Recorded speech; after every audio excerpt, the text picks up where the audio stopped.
Welcome back to Kamen Rider Review, episode 109.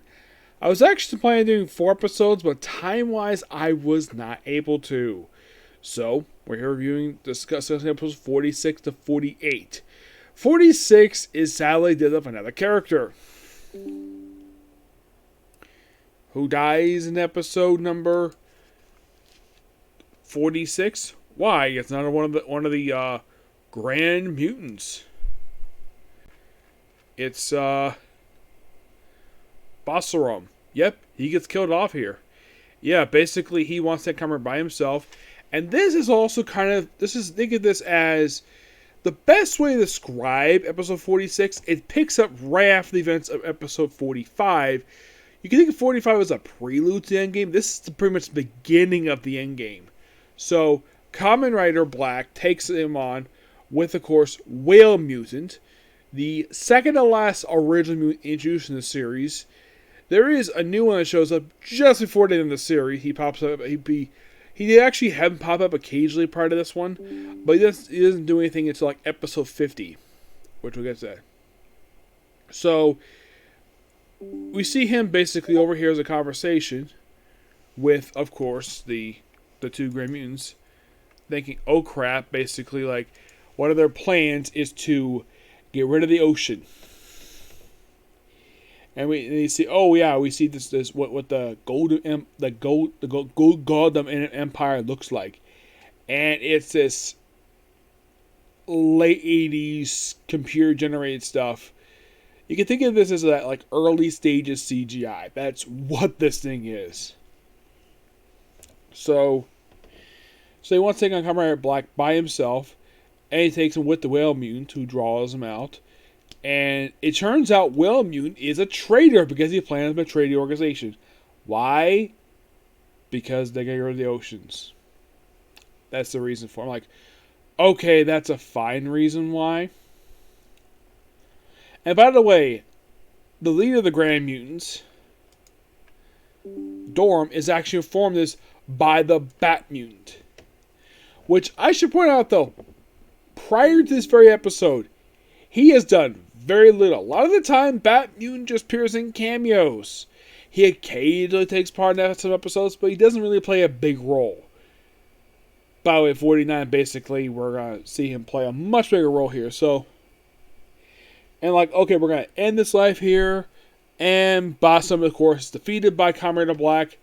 And then the very next episode, basically the episode, an earthquake happened just because they lost another Grand Mutant. They have one left. And that's, of course, Dr. who's been there since episode 1 of the series. Yeah, he's the only one left. So Shadow's ordered to kill Black. Him. Like, despite the fact he does volunteer to go do it, but Shamu, who's actually... By the way, in episode 46, this is the first time that the Creation King has spoken in the series. Because from what I've read, he's mostly spoken telepathically to the villains. Never you actually hear his voice. And apparently it's all involving a sunspot. Yes, a sunspot is causing him to go crazy. And this big sunspot, because it's so big, one dissipates, the Creation King dies. And it's very continuous from this point forward. So,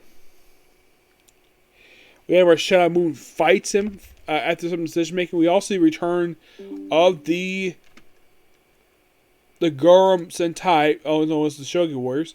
Yeah, they make one more appearance here. Yeah. They make their third appearance in this series, which is surprising. I read a line appear a couple times, and yet they appear in episode 46. Roughly 15 episodes after their previous appearance. And I don't know if they... Now, as far as they go, they don't appear in 47, they don't appear in 40. I don't know if they appear in 40 and 51. I have no idea. If I were the creators of this series, I would not have brought these kids back. I would have brought back Taki. Yes. Because I like this character. Instead, he only appears a couple times. And the main reason why he doesn't appear very much at all the reason why he appears for just only 2 episodes of this whole series. Do you want to know why? Because the man is a singer. And apparently he couldn't afford to take time to basically, well, stay on TV more than 2 episodes of this series. Yes, seriously, he apparently just could not take time to do that. I don't honestly know why. I mean, I like his character. I kind of wish he was staying as a regular supporting character, but nope, not really. Let's have this guy apparently just only appear in 2 episodes, and that's it. Yeah. Even if Principal believes he's better reason than an FBI agent.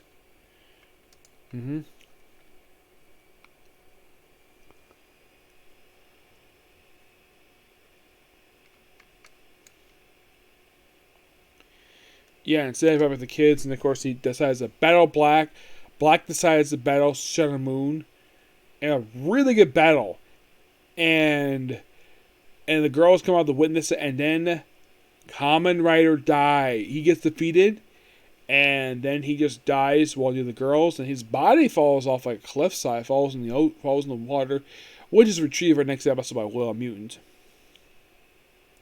And then Shaman was like, "Okay, begin my ascension to the." Well, he's told to get the King Stone, but he decides not to. Right after he sees Black transform back into Makito, well, Contro. Yeah, he transforms back into him, and then he just doesn't take it for some reason. Maybe because he's hesitant.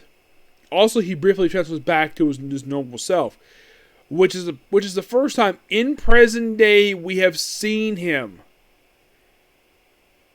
Aside from the last time we saw him in his human form, that's not flashback, was back in episode. Well, you could kind of say that the last time officially we saw him like this, that I could think of, was maybe like episode 1, maybe. And he's wearing the, if I could tell, the outfit he's wearing here, I remember seeing that mask right, and that was worn by Contro's counterpart there, except he's shorter than he is. So he's like, okay, I defeat Kamen Rider. I'm gonna take my place as next Creation King, and he goes crazy like, okay, you can't stay in the role just yet. You defeat Kamen Rider. You took over Japan. Good. You still require to do one more thing. Get that King Stone. He's like, fine. You two, go get it right now. Yes, Lord Shadow Moon. And they go look for it. And by the end of 48, they don't really find it. Not at all. Yeah, 47 basically is we have Kamen Rider die. And we see he retrieved by Will Mutant, who was absent from the previous episode. And he basically heals him. And this episode is sadly put mostly cliff episode. And also seeing various citizens of Japan fleeing the country. Well, then we can flee the country by boat or plane. And the girls do flee the country finally. And I think they make appearances in the next few episodes. I'm not sure. I haven't seen the last few episodes yet, but we'll find out. We'll see. But it seems like 49 is more of basically the next step toward the beginning of the end. Because we're going to get rid of more characters. Not Shadow Moon per se. Not yet. But yes, we're getting really, really close to wrapping up the series. And then basically, once the series is wrapped up, I'm going to basically go on to Black RX. And, well, I'm going to probably start watching it when I start finishing review. I'm going to try to finish the main 3 episodes, and I'll probably get a chance to view the final 3 episodes tomorrow, along with the start of Black RX. Okay? Next video tomorrow. Bye.